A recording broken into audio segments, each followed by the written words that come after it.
Muy bien, este mes estamos hablando de conquista y yo quiero hablar un poco sobre eso, sobre conquista.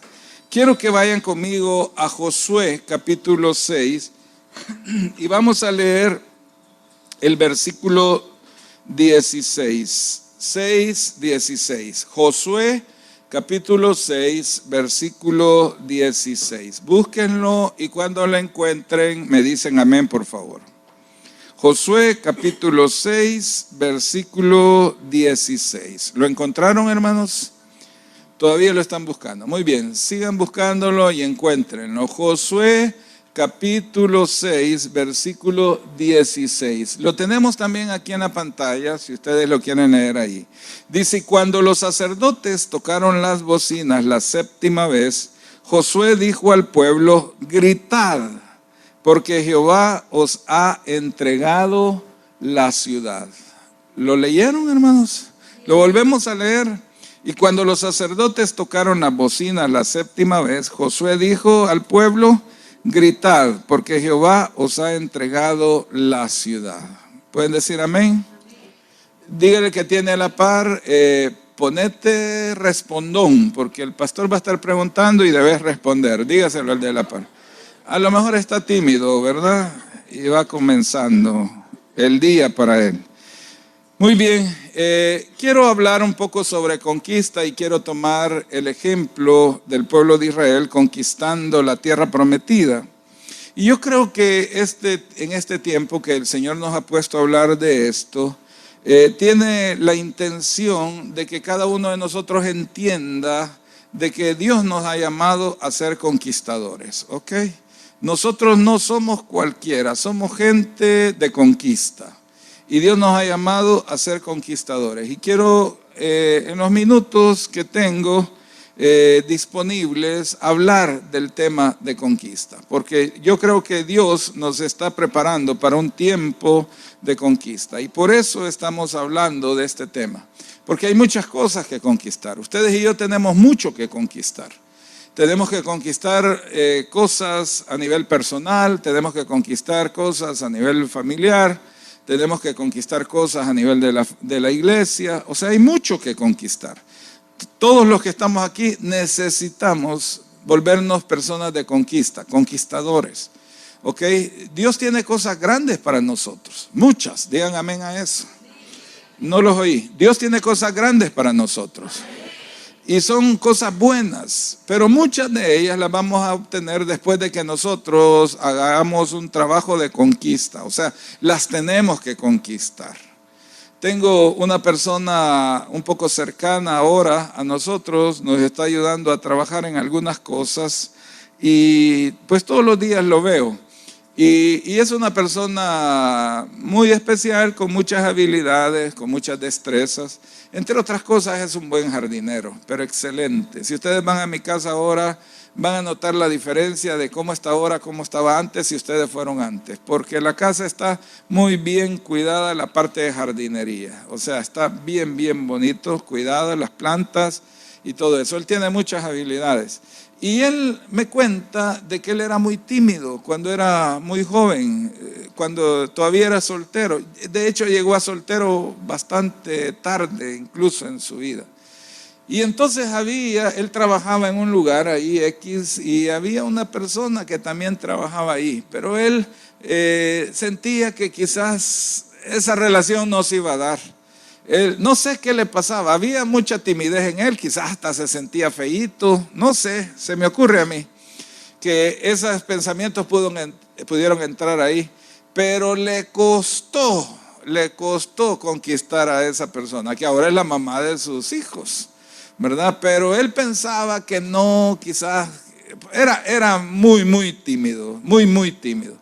Pero al fin creo que ella le ayudó un poquito, ¿verdad? Como suelen hacer algunas personas, ¿verdad? Que le ayudan. Por ejemplo, a mí así me pasó, porque yo era muy tímido, ¿verdad? Entonces tuvo que venir Mercedes a agarrarme la mano y entonces dije yo, pues quizás algo quiere, ¿verdad?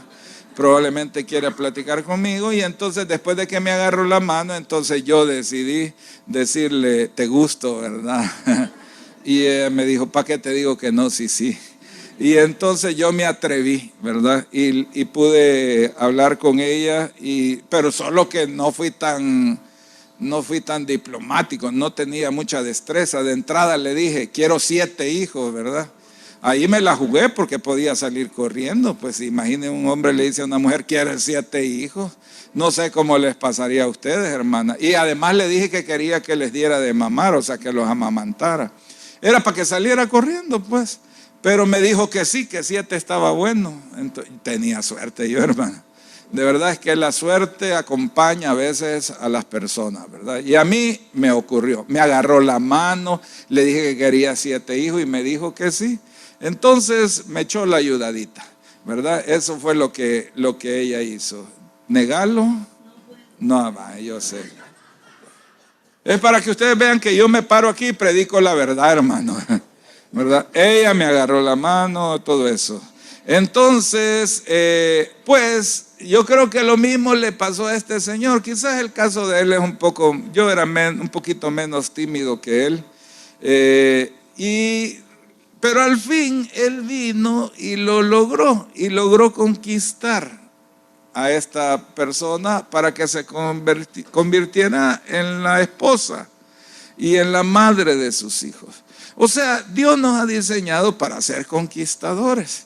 Al final uno no sabe si conquista o es conquistado, pero termina siendo el trabajo de conquistar. Todos tenemos un área que conquistar, todos. En alguna parte hay un trabajo de conquista que hacer. Algunos necesitamos conquistar una carrera y necesitamos esfuerzo para conquistarla, ¿verdad? Los que fueron aquí a educación superior y les tocó conquistar una carrera, probablemente se acuerdan todos los esfuerzos que hubo que hacer para lograr llegar. O sea, una conquista, o a veces quizás no es eso, sino que es subir un volcán. Yo recuerdo que hubo una época que nosotros subimos a bastantes de las montañas del país a orar ahí arriba, y subíamos caminando, y yo recuerdo lo que significó para mí subir al volcán Chichontepec. Realmente no lo pude conquistar.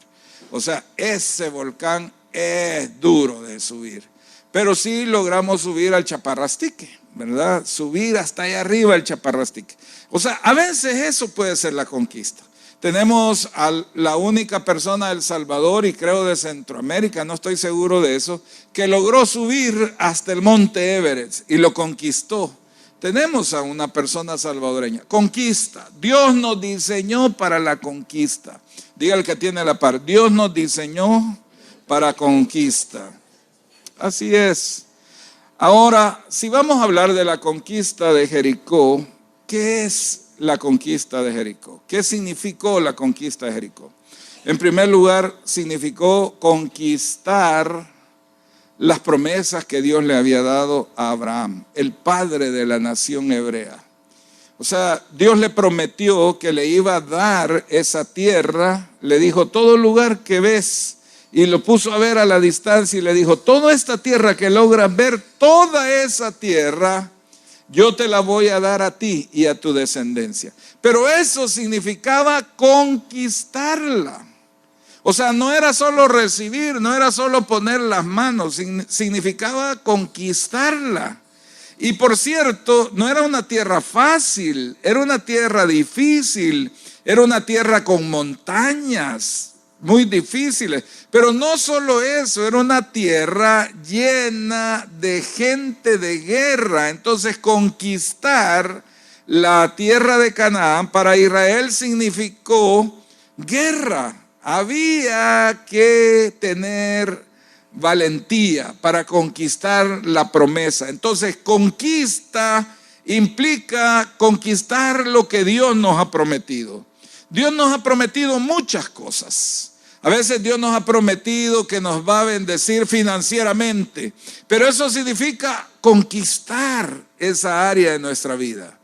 Tenemos que conquistar la parte financiera. Tenemos que ser gente esforzada. Mi esposa, cuando predicó de conquista el primer día que se habló de eso, habló de perseverancia, porque esa es una característica para conquistar, ser perseverantes. Dios nos ha dado promesas, pero vamos a tener que conquistarlas y ser perseverantes.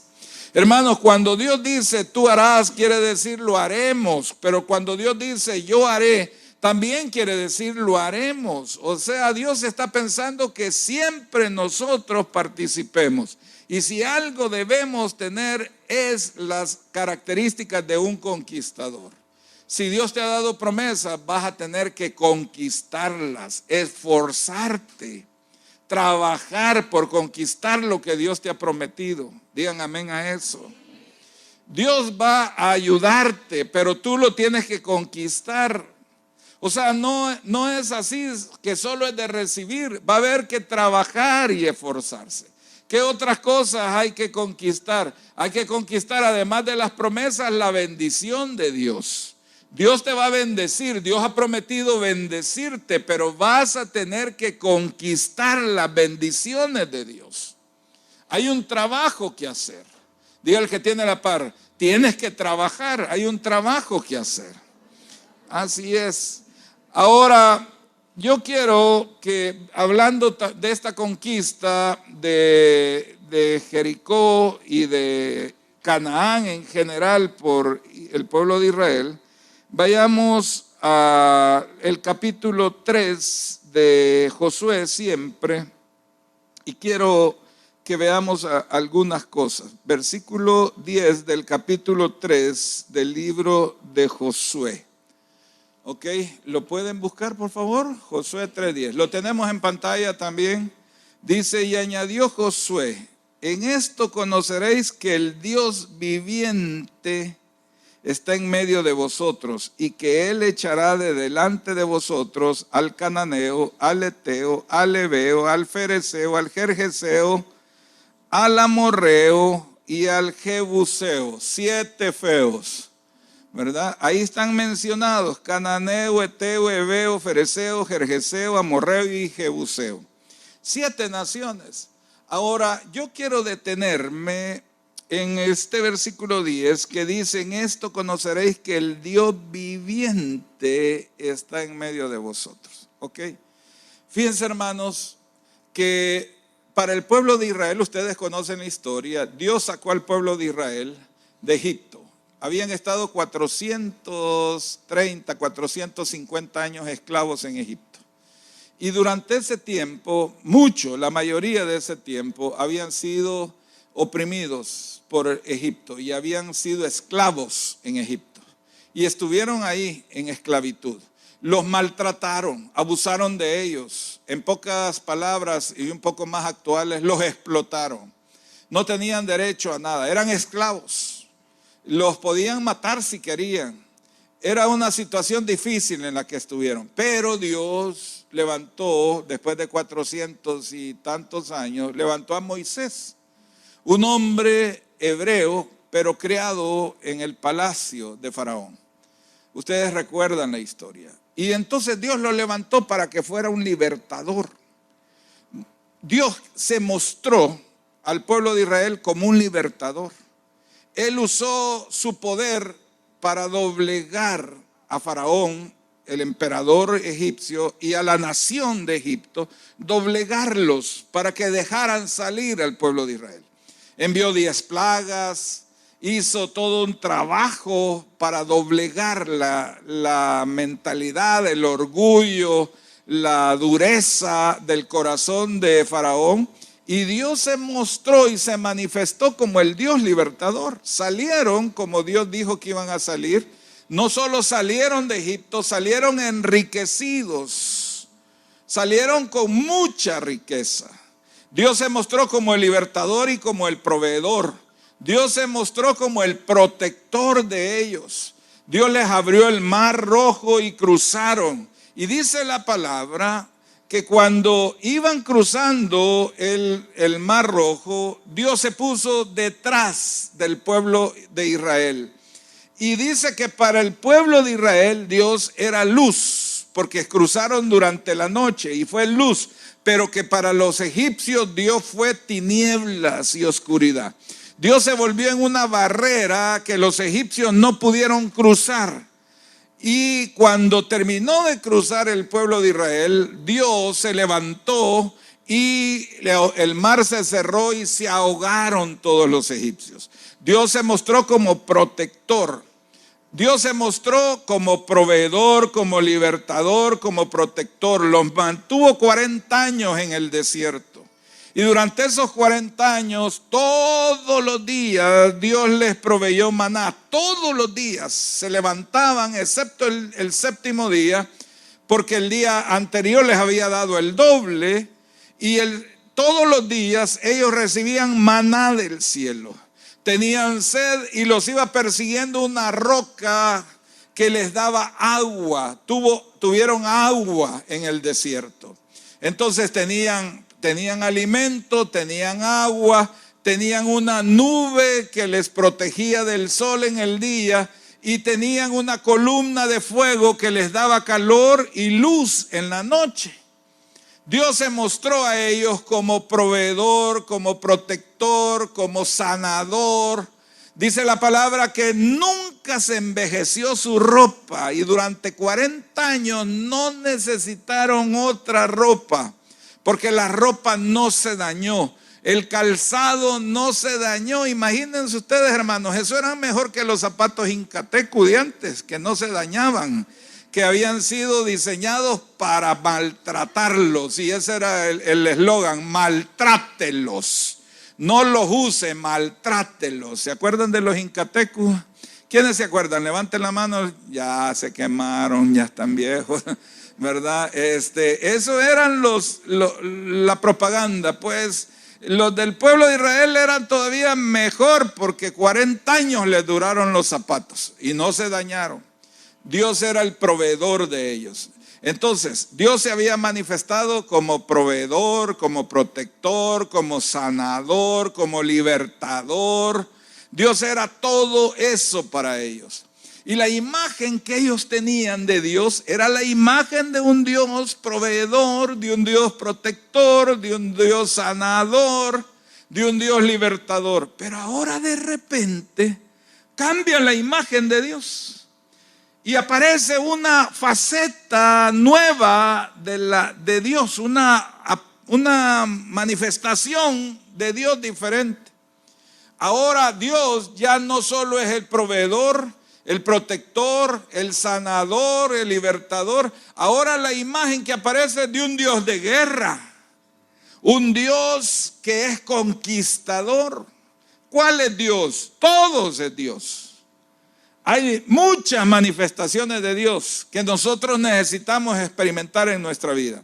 Si Dios nos ha puesto a hablar de conquista, es para que ustedes y yo reconozcamos que Dios también es conquistador y es un Dios de guerra. Fíjense que este versículo 10, volviendo a él, dice: y añadió Josué: en esto conoceréis que el Dios viviente está en medio de nosotros. La palabra en hebreo que está ahí es el Shaddai Hai. Hai significa viviente. Y Shaddai significa todopoderoso, todo suficiente. También otra idea de Shaddai es el nombre Shaddai, que es un nombre de Dios, es el Dios que amamanta, que sustenta. Una figura es el Dios que tiene pechos de amamantar. Y Dios es el Dios que amamanta, que sustenta, pero también es el Dios vivo, viviente. Es el Dios que sustenta con vida y que en medio de la batalla le va a dar vida. ¿Cuántos dicen amén a eso? Entonces, en el capítulo 5, vamos al capítulo 5, por favor, de Josué. En los versículos del 13 en adelante, quiero que vean otra imagen que aparece aquí. Estando Josué, ¿están conmigo? 5:13, está también en pantalla. Estando Josué cerca de Jericó, alzó sus ojos y vio un varón que estaba delante de él, el cual tenía una espada desenvainada en su mano. Y Josué, yendo hacia él, le dijo: ¿eres de los nuestros o de nuestros enemigos? Él respondió, no, mas como príncipe del ejército de Jehová he venido ahora. Entonces Josué, postrándose sobre su rostro en tierra, le adoró y le dijo, ¿qué dice mi señor a su siervo? Y el príncipe del ejército de Jehová respondió a Josué, quita el calzado de tus pies, porque el lugar donde estás es santo. Y Josué lo hizo así. Algunos intérpretes de las escrituras dicen que este fue un ángel el que se apareció. Yo no creo que sea un ángel. Hay otros que dicen que fue la imagen del Hijo manifestada en el Antiguo Testamento. Yo creo más eso. ¿Por qué? Hay varias cosas. Uno, que dice que Josué se postró y lo adoró. Los ángeles no aceptan adoración. En las escrituras los ángeles no aceptan adoración, pero él aceptó la adoración. Y segundo, usó la misma expresión que usó el Señor cuando se le apareció a Moisés en el desierto, en la zarza que no se quemaba, y que le dijo, quita el calzado de tus pies porque el lugar en que estás es tierra santa. ¿Por qué? Porque ahí estaba él, y donde Dios está se vuelve territorio santo. Entonces, el que se apareció aquí fue Dios mismo, el que se le apareció. Entonces, yo, habiendo definido eso, dice, se le postró, y el príncipe del ejército de Jehová respondió a Josué, estoy en el versículo 15, quita el calzado de tus pies, porque el lugar donde estás es santo, y Josué lo hizo así. Pero quiero volver al versículo 13, dice, entonces Josué, cerca de Jericó, alzó sus ojos y vio un varón que estaba delante de él, el cual tenía una espada desenvainada en su mano. Quiero que veamos esa imagen. Un ángel apareciendo, pero no es un ángel que está apareciendo con trigo, con pan, con maná, sino que tiene una espada desenvainada. Porque Dios es un Dios de guerra, es un Dios conquistador. Yo quiero, hermanos, que usted se quite la imagen de Dios como ese viejito ya bastante vencido por la edad, con una gran barba blanca, sentado en el trono, que ya hasta para levantarse le cuesta y dice, esperen, me voy a levantar, ¿verdad? Y cuando se levanta le truenan las rodillas, ¿verdad? Porque está tan viejito que casi no se puede mover. O sea, ya lo tiene bien afectado el reumatismo, ¿verdad? En las rodillas. Tiene inflamadas las articulaciones y que ya hasta le cuesta moverse. Yo quiero que borre esa imagen de su mente, porque Dios no es un viejito así ya que casi no puede ni con su propio cuerpo. Dios es un Dios de guerra. Es un Dios de guerra.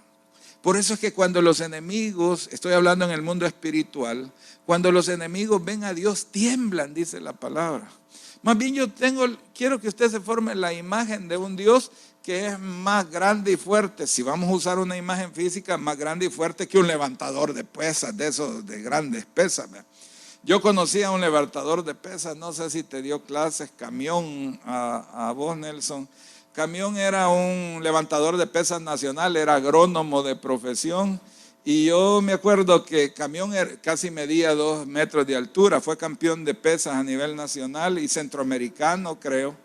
Y le decían Camión, porque estaba la anécdota en que Saltepeque, mi ciudad, porque él era de allá, que con una barra de hierro había levantado un camión que había atrapado a un mecánico que estaba abajo y se cayó la cosa con que levantan los camiones y atrapó, sí, la mica, y atrapó al mecánico que estaba abajo. Y llamaron, estaba cerca de donde él, llegó Camión con un tubo de acero y él solo, poniéndose en el hombro, levantó el camión y sacó al señor el mecánico. Él solo lo levantó, tenía mucha fuerza. Era un gran levantador de pesas. Campeón, no sé si todavía está vivo. Y era agrónomo y fue profesor en la ENA, cuando Nelson era estudiante de la ENA. Y levantó el camión. Por eso creo que le pusieron el apodo de Camión. Era un hombre fornido. Cuando uno lo veía, caminaba así en la ciudad, ¿verdad? con una su cinturita, una faja, un cincho bien apretado, pantalones de lona y las camisas apretadas, y caminaba así fuerte. Se le veían unos músculos más o menos un poquito más pequeños que los míos, pero se le veían los grandes músculos. Camión, ok. Yo quiero que cuando usted piense en Dios, piense en la imagen de un Dios poderoso, un Dios grande y poderoso. Digan amén, hermanos. Un Dios grande y poderoso. Entonces dice este pasaje que Dios apareció con Moisés con la espada desenvainada. Fíjense que todavía estaban apenas entrando a la tierra prometida. Ni se habían enfrentado todavía los primeros enemigos, que eran Jericó. No se habían enfrentado a ellos. Y Dios se aparece a Josué. Ya no se aparece como en la zarza, sino que ahora se aparece como un Dios poderoso, con una espada desenvainada. Y le dice que no tenga temor. Y le dice a Josué: solo esfuérzate y sé valiente. No temas, no desmayes, porque yo voy a estar contigo donde quiera que vayas. Ve a conquistar lo que yo te he prometido y repártele la tierra. Aunque hay 7 naciones y algunos eran gigantes, aunque estén gigantes ahí, no te preocupes, porque yo soy varón de guerra y yo te voy a dar la conquista. Yo te voy a ayudar a conquistar las promesas que yo te he dado. Hermanos, Dios se presenta como el Dios de la conquista. Usted no se mueva con temor en medio de las situaciones. Ay, ¿cómo voy a hacer? Y quebrándose los dedos a saber si voy a salir de esta porque tiene una deuda o alguna deuda. No, hermanos, Dios es Dios de guerra. Dios va a ayudarle a vencer los enemigos, entre ellos el enemigo de la deuda. ¿Me está escuchando, hermano? Y la pregunta es: ¿y por qué me enfermo? Si la enfermedad puede venir, pero eso no lo va a destruir, no lo va a detener. Usted se va a ir de esta tierra hasta el día que Dios ha decidido que se vaya, no para ir a un lugar peor, para ir a un lugar mejor. Pero usted está del lado del campeón, del lado del Dios conquistador. ¿Me entiende? Hermanos, logra entrar eso en nuestro corazón y en nuestra mente. Digo, porque uno se enfrenta a tantas cosas que de repente uno se siente desmoralizado. Ya no tengo ganas, ni ganas de levantarse. Ya no le hallo sentido a la vida. Es que los gigantes son muy grandes. La deuda es un gran gigante. La enfermedad es un gran gigante. Los problemas en la nación son gigantes y todo el mundo está hablando mal y mal, y usted dice: no vale la pena esforzarse, no lo vamos a lograr, no lo voy a lograr. Hermano, sí lo va a lograr, porque del lado suyo está el conquistador. Diga conmigo: yo lo voy a lograr. No los oí: yo lo voy a lograr. Dios me va a bendecir. Dios me va a prosperar, Dios me va a sostener, Dios me va a dar mi promesa, yo la voy a conquistar. Hermanos, si todavía no la ha conquistado, siga adelante, porque del lado suyo está el Señor. Y Dios se le presenta a Josué y le dice: Josué, yo soy sanador, yo soy proveedor, yo soy libertador, yo soy protector, sí soy todo eso, pero también soy Dios de guerra. Y esta espada no la cargo por gusto. Esta espada la voy a utilizar para descabezar a todo enemigo que se enfrente. Tengo la fuerza y el poder en mí mismo para desbaratar cualquier enemigo. ¿Me está escuchando, hermano? Usted tiene del lado suyo el campeón, al Señor. Él es victorioso, no ha perdido hasta este día, no ha perdido ninguna batalla, ni una. No sabe qué es la derrota. El diablo creyó que lo había derrotado en la cruz. Él dijo: hoy sí lo logré, hoy sí acabé con los planes de Dios en la tierra. Lo que no sabía Es que la muerte era también el plan de Dios y que Él era un instrumento para el plan de Dios. Y Él no sabía que Dios había planificado la resurrección como la gran respuesta a la muerte. Y por su resurrección nosotros vivimos. La palabra dice que si vivimos es por Él que vivimos, porque Él venció. Hermanos, Dios es Dios de conquista. Dios nos va a ayudar a conquistar. Por favor, piensen lo que usted necesita conquistar. Todavía hay muchas cosas que usted necesita conquistar. Piense que Dios está de su lado. Piense que usted es victorioso. Piense que usted tiene al Dios de conquista. Todo el libro de Josué narra cómo ese pueblo fue y conquistó toda la tierra que Dios les había prometido. Y lo hicieron, derrotaron a los gigantes. Hermanos, eso lo logró Israel en aquella época. Israel ha hecho uso de ese principio a lo largo de su historia. Y se han levantado hombres queriendo destruir a la nación. Y Dios siempre les ha dado victoria. Siempre. Dios siempre está a favor de su pueblo. Dios les va a dar victoria a ustedes. ¿Cuántos dicen amén a eso? Usted se va a levantar y va a avanzar. Usted va a salir de la situación en la que está. Dios lo va a levantar y usted va a caminar, hermano. Yo lo creo ahora en el nombre de Jesús. Yo lo declaro ahora en el nombre de Jesús.